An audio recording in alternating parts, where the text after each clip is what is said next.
Hello and welcome back to our channel. आज हम the Hindu का एनालिसिस करेंगे dated 28 August 2021। So let's start today's discussion.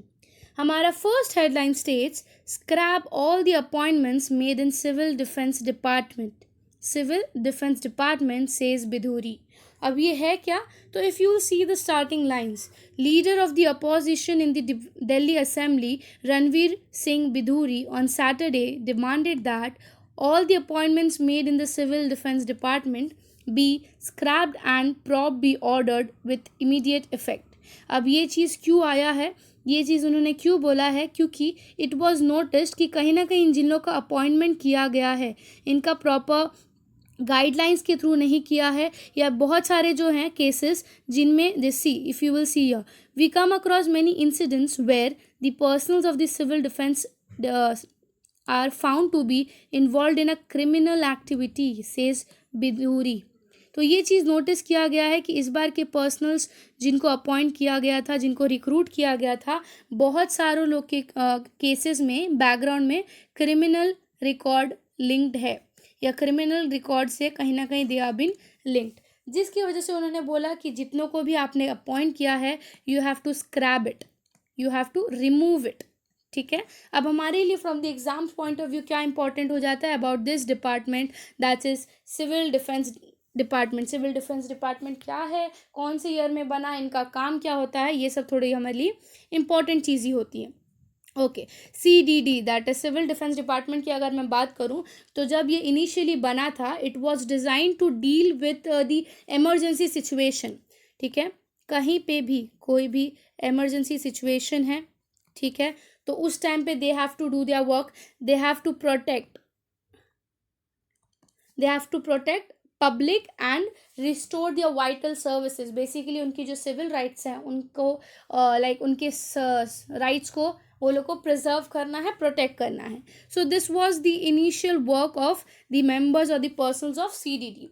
Then उसके बाद हमारे दो वॉर्स हुए 1962 एंड 1965। 1962-1965 के वॉर के बाद, that is China and Pakistan के वॉर के बाद, इनका फंक्शनिंग वाज लिटिल चेंज, इनके फंक्शंस में थोड़े से चेंजेस ला दिए गए। अब क्या था, अब उनको सिर्फ ये नहीं था कि इमरजेंसी सिचुएशन के टाइम पर ही, बट हर स्टेट, कोई भी स्टेट हो, कोई भी यूनियन टेरिटरी हो, स्टेट एंड यूनियन टेरिटरी के कंसर्न से जितने लोग के भी सिविल प्रोटेक्शंस हैं, लाइक सिटीजन्स के सिविल राइट्स को प्रोटेक्ट करना है। ठीक है, सो ये चीज़ था। अभी 1962 के बाद, 65 के बाद उसको कहीं ना कहीं पॉलिसी थोड़ा चेंज कर दिया गया। ठीक है, अब उसके बाद ये जो पॉलिसी चेंज हुआ या जब प्रॉपर बना, दैट वाज फ्रॉम 1968। लाइक ये वॉर्स के बाद 1968 में हमारा प्रॉपर एक्ट बना। ठीक है, the act was passed in May 1968 में। 1968 में ये एक्ट पास हुआ जिसको सिविल डिफेंस एक्ट 1968 भी बोला जाता है। ये हमारे इंडिया के एवरी कॉर्नर तक वी कैन से एक्सटेंडेड है। ठीक है, और इसमें क्या होगा, एनी हॉस्टाइल सिचुएशन, ठीक है, any certain situation which is going against the security of a nation, वो सब टाइम पर हमारा जो ये पर्सनल्स हैं इसमें CDD में वो काम करते हैं। Then last amendment was done in 2009। 2009 में किसमें एक अमेंडमेंट किया जिसमें they added the part of DM, that is disaster management. ठीक है, डिजास्टर मैनेजमेंट को इसमें इन्वॉल्व किया गया, या we can say it added an additional role to the works of CDD, that is the disaster management. So अभी अगर exam point of view से मैं देखूँ तो इनका काम is during any hostile situation, any situation which is not suitable for India security, then कहीं पे भी रेस्क्यू का वर्क चल रहा है, कहीं पे डिज़ास्टर मैनेजमेंट चाहिए, और सब चीज़ों में हमारा CCD काम करेगा। सो लेट्स सी, अभी स्क्रैप करेंगे and they will try to recruit नए people from different guidelines. Proper guidelines use होना चाहिए, then only you will able to have a proper force of personnels. तो आई होप सो ये आपको समझा होगा। Now will move to the next news, that is eco warrior upbeat after supreme court orders to raze encroachment on forest land. अब ये perspective या ये article क्यों आया है, ये आर्टिकल आपको आया है, there is a word in it stating about the Punjab land preservation act 1900। Punjab land preservation act 1900 का अगर आप देखोगे, इसका सिंपल मतलब है कि जो हमारे एरियाज़ हैं, जैसे कि इसमें जो बात किया है that is related to Aravalli, ठीक है, इसमें जो बात किया है that is related to Aravalli. Aravalli का जो we all know Aravalli is the oldest fold mountain, ठीक है, Aravalli is the oldest fold mountain. So उसके पर्सपेक्टिव से ये क्या बात किया गया है, they are the government of Haryana are trying to protect the areas of Aravalli, जिसकी वजह से हमारे एनजीओज और जो एनवायरमेंटलिस्ट है वो बहुत ज़्यादा खुश हुए हैं बाय दिस इनिशिएटिव। अब प्रॉब्लम इसमें आ रहा है, आप लोग ने कुछ दिन पहले सुना होगा कि देयर वाज जहाँ पे घर खाली करवाया जा रहा था, बस्ती खाली करवाया जा रहा था, वो क्यों खाली करवाए जा रहे थे, because the government was trying to protect this area. Now exam point of view से हमारे लिए क्या इंपॉर्टेंट हो जाता है, that is the geographical location of Aravalli. Aravalli का क्या स्ट्रक्चर है, किस वे में वो फ्रेगमेंटेटेड है, इंडिया में उसका क्या इंपॉर्टेंस है, ठीक है, कब अरावली बना, ये सब चीज़ें हमारे लिए थोड़ी सी इंपॉर्टेंट हो जाती है, ठीक है। अब इफ़ आई से ऑफ इंडिया, एक रफ मैप बना देती हूँ।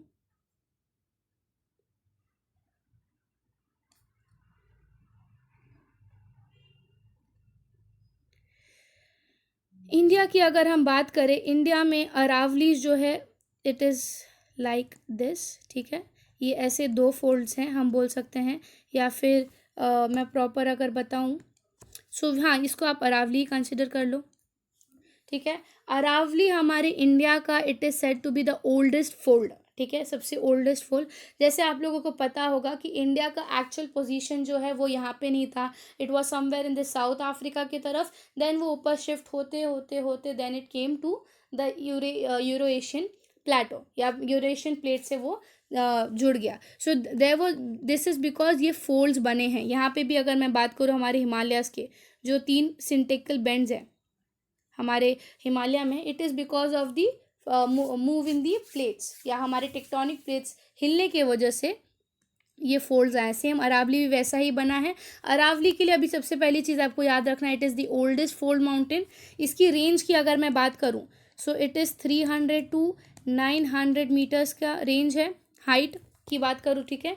और अगर स्ट्रेचिंग लेवल बताओ कि कितने लंबे तक गए हैं, तो इट इज़ अबाउट 800 किलोमीटर्स। हमारा अरावली इज़ एनलॉन्गेड टिल 800 किलोमीटर्स, ठीक है। अब हमारा अरावली का जो ये फोल्ड्स हैं ये 2 पार्ट में डिवाइडेड है। अरावली के फोल्ड्स 2 पार्ट में डिवाइड है। एक है हमारा संभर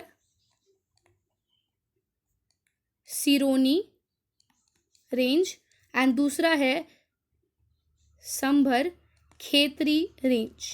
हमारे अरावली माउंटेन जो पीक है वो ये 2 पार्ट में डिवाइडेड है, संभर सिरोनी एंड संभर खेतरी रेंज, ठीक है। अभी कहीं ना कहीं अगर मैं बात करूँ इस ये जो हमें अरावली दिख रहा है, पहले अरावली ऐसा नहीं था, अरावली इससे भी बहुत ज़्यादा बड़ा था, but due to the invasion of humans खुद के इंटरफेरेंस करने की वजह से, the pollution of many region जो है अरावली कम हो चुका है। कहीं ना कहीं अगर मैं बात करूँ जो हमारा दिल्ली और ये है हरिद्वार है, ठीक है, दिल्ली हरिद्वार की अगर मैं बात करूं, या फिर अगर हम गंगा और इंदस की बात करें, जो जो दोनों में डिवीजन होता है गंगा और इंदस की, एक पॉइंट ऑफ टाइम के बाद हमारा इंदस इस तरफ आता है, गंगा इस तरफ आता है। This is because of the hidden Aravalli we can say extend. बहुत सारा मतलब अरावली का बहुत प्लेन्स जो है वो टुवर्ड्स डाउन, जिसके वजह से हमारा इंदस का flow is towards the opposite direction of Ganga, ठीक है। देन अगर हम अरावली की हिस्ट्री की बात करें, सो अरावली की हिस्ट्री से अभी हम हिस्ट्री कैसे जान पाएंगे, that is through carbon 14 dating. Carbon 14 dating क्या है, आप उसका मटेरियल कार्बन प्रोडक्ट लेके you are trying to examine कि वो कितना साल पुराना है।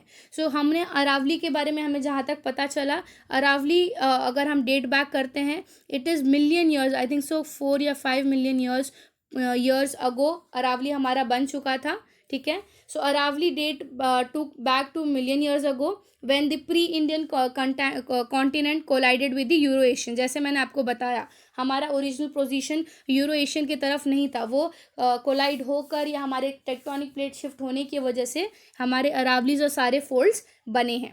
तो इट इज़ नोटेड कि अरावली वॉज 5th सेंचुरी से बना हुआ है हमारा अरावली माउंटेन। ठीक है, so this is the history of Aravalli. Now comes about the importance, क्यों अरावली इंडिया के लिए इतना इम्पोर्टेंट है। सबसे पहली चीज़ अगर मैं बात करूं, सो इंडिया की, अगर हम इंडिया को देखेंगे, India is a diverse country, सिर्फ कल्चर को लेके नहीं, बट कहीं ना कहीं इसका जियोमॉर्फोलॉजी, इसका टोपोग्राफी, इसका क्लाइमेट, एवरीथिंग में इंडिया हैज़ अ डाइवर्सिटी। सो अगर आप यहाँ पे देखोगे राजस्थान, कुछ part of Gujarat, it is Sandy, ठीक है, सैंडी। वेर एज अगर हम इस पार्ट में देखेंगे, हमारा जो पेनिनसुला जगह है ये बहुत फर्टाइल है, ठीक है, एलुवियल सॉइल।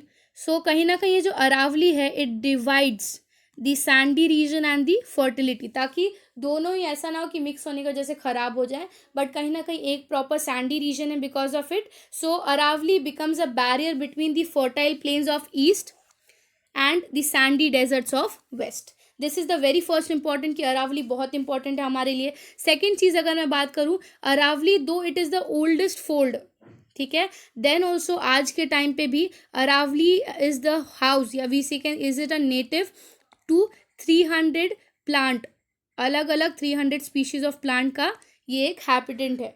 दूसरी बात अगर मैं बताऊँ, यहाँ पर ऑलमोस्ट 120 बर्ड्स अलग अलग स्पीशीज रहते हैं। सो उस बायोडाइवर्सिटी के पर्सपेक्टिव से भी अरावली हमारे लिए बहुत इंपॉर्टेंट हो जाता है।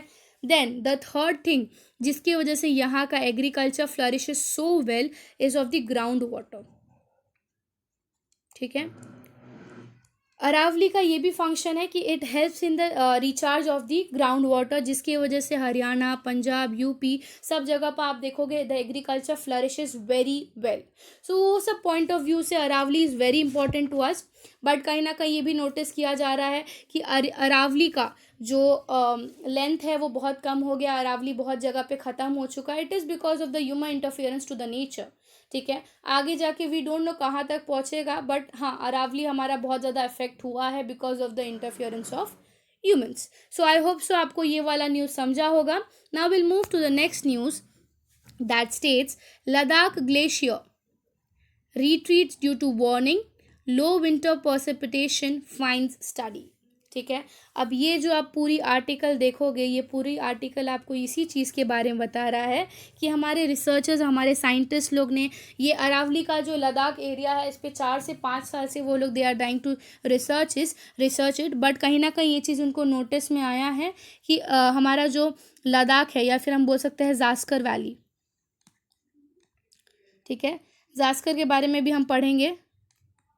जास्कर रीजन या जास्कर वैली जो है, जहाँ पे मैं आप लोग को बताऊंगी कैसे ये रीजन डिवाइडेड है। ये चीज़ नोटिस की गई है कि हर साल, ठीक है, हर साल देयर इज़ वी कैन से जो हमारा हाइट है, ये सब वैलीज का जो प्रॉपर आइज्ड है या प्रॉपर स्नो फील्ड है वो कम होते जा रहा है, ठीक है। If you will see your glacier is now retreating at the average of 6.7 plus minus 3 metres per annum. हर साल कहीं ना कहीं जास्कर वैलीज के जो माउंटेन्स हैं वो कहीं ना कहीं 3 मीटर्स तक नीचे जा रहे हैं। इट मीन्स हमारे जो ग्लेशियर्स हैं वो मेल्टिंग होना स्टार्ट हो चुके हैं। इसका एक ही रीज़न हो सकता है, everyone know, due to the human population. कहीं ना कहीं ये चीज़ नोटिस यहाँ पे भी की है, debris cover, see the study also points at the significant influence of debris cover the mass balance and retreat of glacier.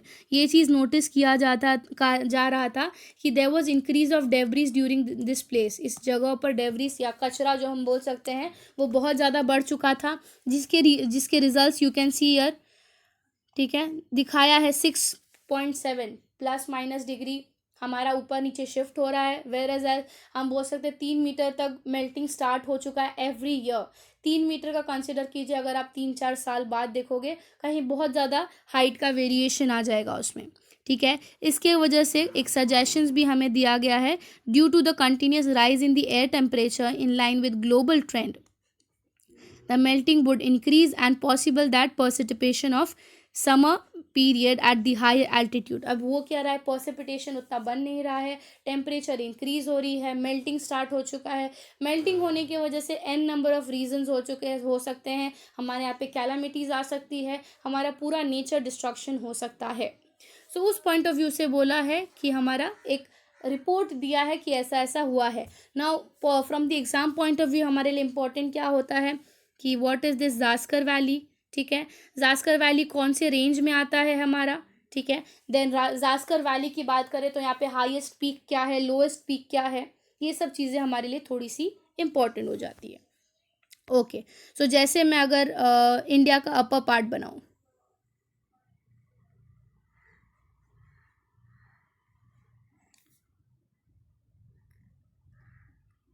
एक रफ वर्क बनाया मैंने, ठीक है। ये अगर ये कंसिडर करेंगे आप इंडिया का अपर पार्ट, सी, सो अगर मैं हिमालयन वैलीज़ की बात करूं या हिमालयन रेंजेस की बात करूं, इंडिया में Himalayan ranges are in 3 lines, ठीक है। 3 लाइन्स में हमारे इंडिया में हिमालयन वैलीज़ हैं। ये जो बेंड है या जो ये बेंड है that is known as a syntaxial bend, ठीक है। क्योंकि हमारे जो ये जो इंडिया का अगर एक्चुअल पोजीशन अभी जो पहला नहीं था, प्रेशर की वजह से या टेक्टोनिक प्लेट्स के शिफ्ट होने की वजह से यहाँ से जो फोल्ड्स आए हैं जिसको आज हम हिमालयन रीजन्स या हिमालयन माउंटेन्स बोलते हैं, ठीक है। अब ये 3 रीजन में जो लोअर है इसको हम we can say the lower Himalaya, ठीक है, या फिर हम इसको शिवालिक भी बोलते हैं। शिवालिक इज बिकॉज हम मानते हैं यहाँ पे शिव जी का प्रेजेंस, ठीक है। This one is the middle Himalaya, middle Himalaya. ये जो बाहर वाला है it is the greater Himalaya, ठीक है, ग्रेटर हिमालय, जिसको हम जास्कर भी बोलते हैं। Zanskar is a particular region. So हमारा जो 3 हिमालयन लाइंस है इंडिया में, ये upper one is the greater, middle and lower. अभी अगर हम बात करें we are talking about this upper one, ये जो ऊपर वाला ग्रेटर हिमालय हम इसकी बात कर रहे हैं। यहाँ पे इसको हम जास्कर बोलते हैं, यहाँ पे नंदा देवी है, फिर यहाँ पे दिहांग है, दिबांग है। सो ये सब हिमालयन रीजन्स के कुछ कुछ माउंटेन्स के या फिर वैलीज़ के नाम हैं। अब ये जो ऊपर वाला आर्टिकल आया है about the Ladakh, it is about this region, ठीक है, ये रीजन की वो बात कर रहा है। अब इसमें हुआ क्या है कि यहाँ पर एक हम बोल सकते हैं माउंटेन है जिसका नाम है पेंसीलुंगपा, पेंसिलुंगपा। ये पेंसिलुंगपा वैली है जहाँ पे या ये जो ग्लेशियर है जो मेल्टिंग दिखा है जिसके बारे में मैंने आपको बताया 3 मीटर का, ठीक है। ये आता कहाँ है, ये आता है जास्कर वैली में ही, ठीक है। अब जास्कर वैली की अगर मैं बात करूँ जियोलॉजिकली अगर मैं बात करूँ, सो ये जो है हमारा लद्दाख को डिवाइड करता है। जास्कर वैली हमें लद्दाख को दूसरे रीजन से डिवाइड करता है। और अगर जियोलॉजिकली बात करूँ तो जास्कर वैली जो है वो हमारे थीसिस माउंटेन्स में आता है। थीसिस माउंटेन्स मतलब जो ओल्डेस्ट माउंटेन्स जो बने थे बिकॉज ऑफ द फोल्ड, उसमें हमारा जास्कर वैली आता है। जास्कर वैली का जो सबसे ईस्टर्न पार्ट है, ठीक है, उसको हम बोलते हैं रुपसू, रुपसू, ठीक है। नाउ जास्कर वैली में जितने भी माउंटेन्स हैं, जितने भी पीक्स हैं, हाईएस्ट पीक जो है जास्कर वैली का that is Nunkun, Nunkun peak है जिनका height is about 23,000 metre, 23,000 metre का हाईएस्ट पीक है ये। और अगर मैं बोलूँ कि हमारा एक्सट्रीम नॉर्थ की तरफ, तो एक्सट्रीम नॉर्थ की तरफ हमारा है जोजिला पास, एक्सट्रीम नॉर्थ की तरफ हमारा है जोजिला पास। जोजिला पास अगर मैं बात करूँ तो ये हमारा 13,000 फीट की लंबाई है उसकी, ठीक है। और कहीं ना कहीं ये सब जो है हमारा लद्दाख और कश्मीर को डिवाइड करता है, मान सकते हैं। जैसे लद्दाख और कश्मीर के बीच में एक पास है जिसको हम मार्बल पास बोलते हैं। ये marble pass is a part of Zanskar valley या Zanskar reason.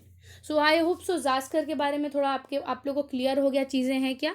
Zanskar is a part of the greater Himalaya, ठीक है। फिर ये मिडल हिमालय और फिर लोअर हिमालय। लोअर हिमालय को हम शिवालिक बोलते हैं। क्यों बना था? Because of the shift of the plates, ठीक है। हमने बात किया अबाउट द ईस्टर्न पार्ट जिसको हम रुपसू बोलते हैं। फिर नदर्न पार्ट जोजिला पास, ठीक है। फिर एक मार्बल पास है जो कि कश्मीर और लद्दाख को डिवाइड करता है, ठीक है। देन नुनकुन जो है peak, it is the highest peak of the Zanskar reason, अभी जो आर्टिकल आया था, आर्टिकल वॉज रिलेटेड टू पेंसिलुंगपा, जहाँ पे ये चीज़ नोटिस किया बिकॉज ऑफ द रिसर्च की melting 3 metre every year it is been happening. So I hope so this news is clear to all. Now we'll move to the next news. It states ancestral Dravidian tongue spoken on Indus Valley site. ठीक है, अब ये चीज़ क्यों आया है, ये चीज़ मैं आप लोग को बता देती हूँ. हमने जैसे इंडस वैली की बात की है, इंडस वैली का अगर हम देखेंगे स्क्रिप्ट एंड लैंग्वेज, हमें जहाँ तक अभी पता है सिर्फ इतना पता है कि पिक्टोग्राफी यूज़ होता था इंडस वैली में. ठीक है, राइटिंग की अगर मैं बात करूँ, सो राइटिंग में जिगजैग राइटिंग होती थी उनकी. Zigzag writing is basically by the use of symbol. एक तरफ वो लोग लेफ़्ट से राइट लिखते थे, दूसरी तरफ राइट से लेफ़्ट लिखते थे. ठीक है, सो और हमें सील्स के बारे में पता चला है कि सील्स भी बन जाते थे. बट जहाँ तक बात आती है अबाउट द लैंग्वेज, कौन सी लैंग्वेज यूज़ होता था, इसके बारे में हमें अभी तक नॉलेज नहीं था. बट मोस्ट रीसेंट पब्लिकेशन एक दिखाया है, रिलीज़ किया है, जिसमें ये बताया कि IVC का जो एंसेस्टर्स थे वो ड्रेविडियन लैंग्वेज बोलते थे. ठीक है, they used to speak the Dravidian language. The paper title ancestral Dravidian language in Indus civilisation. ठीक है, Dravidian 2 words reveal the deep linguistic. ये कैसे पता चला, क्योंकि इसमें कुछ कुछ वर्ड्स थे, जैसे एलिफेंट के लिए पीरी पीरू. ठीक है, यहाँ पे भी देखो, अगर हम ड्रेविडियंस की बात करें, एलिफेंट्स वर्ड पीलू पाला, ये सब रिसर्चर्स के थ्रू या ये सब के थ्रू इन्होंने ये चीज़ रिवील किया है या ये चीज़ अज्यूम किया है कि हमारे IVC के जो लोग थे they used to speak this Dravidian language. अब इसके रिलेटेड और रिसर्च हो रहा है. लेट्स सी ये न्यूज़ कहाँ तक जाता है. The researchers however make a disclaimer saying that it would be wrong to assume that only a single language or single group was spoken. तो ये चीज़ हम assume नहीं कर सकते कि सिर्फ ड्रेविडियन लैंग्वेज ही बोला जाता था, और भी लैंग्वेज बोले जा सकते हैं उस टाइम पे, and they are trying to research it. अभी तक क्लियरली नहीं बोला है. एक चीज़ हमें ड्रेविडियन लैंग्वेज का बारे में पता चला है. Okay, next news is the Sundarbans is now droning in plastic. ठीक है, नाउ ड्रोनिंग इन प्लास्टिक की अगर मैं बात करूँ तो ये क्यों हुआ था. रिसेंटली ये साल हम देखेंगे इंडिया में 2-3 साइक्लोन्स आए थे. साइक्लोन जैसे टाउक्टे, ठीक है, देन यास. ठीक है, सो ये सब सुनामी.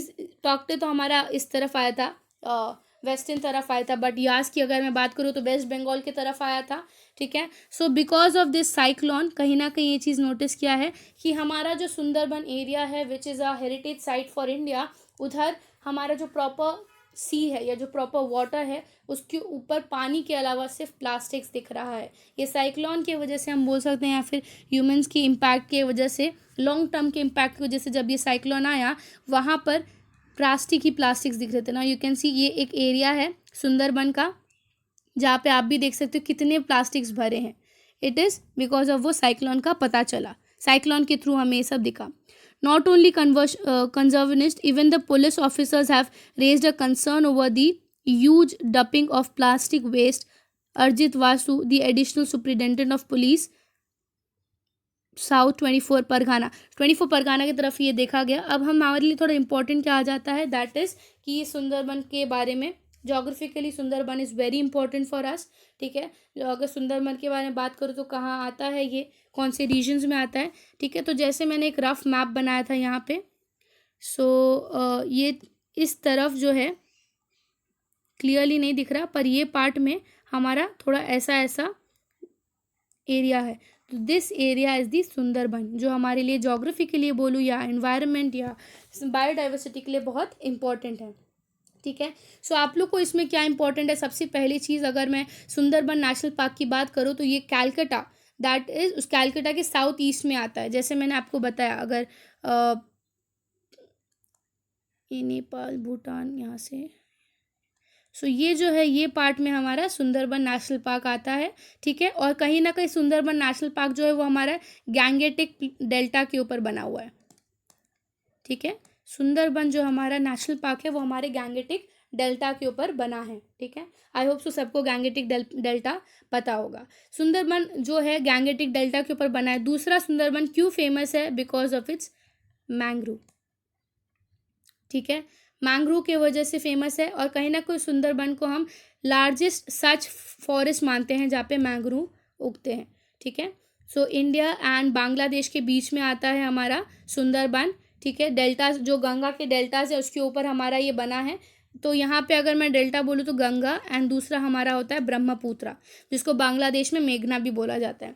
तो जो गंगा एंड ब्रह्मपुत्र का डेल्टा है उसके ऊपर हमारा ये फॉरेस्ट बना है या नेशनल पार्क बना है, ठीक है। सो सुंदरबन को हमारा वर्ल्ड हेरिटेज साइट का टाइटल दे दिया गया था 1987 में। 1987 में इसको वर्ल्ड हेरिटेज साइट का टाइटल दे दिया गया था, ठीक है। अब ये एरिया हम ऐसा बोल सकते हैं कि बहुत कॉम्प्लेक्स है। क्यों? मैंग्रोव्स है, डेल्टा पर बना है, ठीक है। वेटलैंड है, बहुत सारे मड फ्लैट्स हैं, आइलैंड्स हैं यहाँ पे, ठीक है। वो सब पर्सपेक्टिव से इकोलॉजिकली भी बहुत ज़्यादा इंपॉर्टेंट हो जाता है इंडिया के लिए, ठीक है। और कहीं ना कहीं अगर स्पीशीज़ फौना फ्लोरा की बात करूँ तो यहाँ पे 260 बर्ड स्पीशीज़ हैं, 260 बर्ड स्पीशीज़ हैं। बंगाल टाइगर जो ऑलमोस्ट थ्रेटन है वो भी यहाँ पे पाए जाते हैं। देन हमारे एस्चुराइन क्रोकोडाइल्स, इंडियन पाइथन्स, वो सब के ज़्यादा we can say habitat is your during the towards the Sundarban. तो इकोलॉजिकली भी हमारे लिए बहुत ज़्यादा इम्पॉर्टेंट है ये।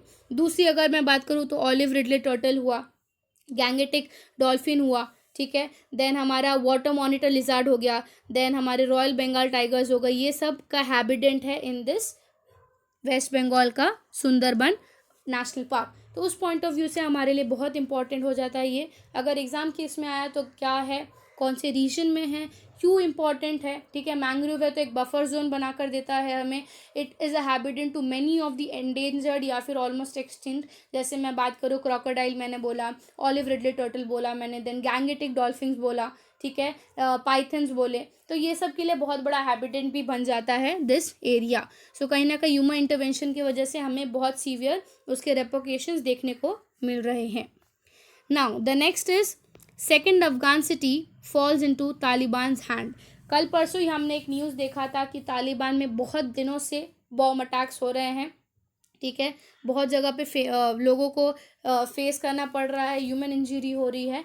ये न्यूज़ अभी क्यों आया है? बिकॉज ये चीज़ नोटिस किया गया है कि अफ़गान के दो अलग अलग सिटीज़, एक सिटीज़ अगर मैं बात करूँ तो द वन सिटी इज़ यर जोशजान प्रोविंस, ठीक है, जो कि अफ़गान में तालिबान ने कैप्चर कर लिया है। दूसरी अगर मैं बात करूँ, दूसरा आपको यहाँ पे दिखेगा जिसका नाम है निमरोज़ प्रोविंस, निमरोज़ प्रोविंस। ये दोनों जगह को तालिबान ने कैप्चर कर लिया है, ठीक है। तालिबान ने अपना प्रॉपर कैप्चर कर लिया है। दूसरी चीज़ ये एक हम बोल सकते हैं एक स्टेटमेंट है जो यूएस यूके का दिया जाता है कि if you want to save your life it better you leave Afghanistan. See US and British embassies in Kabul warned its citizens still there leave immediately, क्योंकि कंटिन्यूस देखा जा रहा है तालिबान और अटैकिंग बॉम्बिंग हो जा रहा है, लोगों को अफेक्ट हो रहा है। कुछ दिन पहले आप इसमें पढ़ोगे, कुछ दिन ये भी बताया कि उनके एक चीफ को मार दिया गया तालिबान के थ्रू, तालिबान ने उन्हें मार दिया जस्ट आफ्टर जो अटैक किया गया था उनके डिफेंस मिनिस्टर पे। सो कंटिन्यूस ये सब हुआ जा रहा है। हमारे यूएन जनरल असेंबली में ये चीज़ गया है टू डिस्कशन। वो लोग का ये मानना जा रहा है या एम्बेसीज के थ्रू ये रिक्वेस्ट आ रहा है कि please tell Taliban to stop this violence. So let's see आगे क्या न्यूज़ आता है इसके रिलेटेड। अभी फ़िलहाल 2 प्रोविंसेस उन्होंने कंट्रोल कर लिया है, एक चीफ़ को मार दिया गया उनके, मतलब अफ़गान मिलिट्री के चीफ को। दूसरी चीज़ अगर हम पॉजिटिव वे में देखें, US military is helping Afghan military at a very good sense, ठीक है। They are providing their 100% man power. See US Air Force constituted aids to Afghan Air Force bombing to Taliban target। US military की बहुत severe help आ रही है which is very good for the relation of Afghanistan. Now let's see आगे क्या चीज़ होता है। सो I hope so ये आज का न्यूज़ आपको समझा हो, ठीक है। Everything is clear to you. If you like the video do like and subscribe this channel. Thank you so much.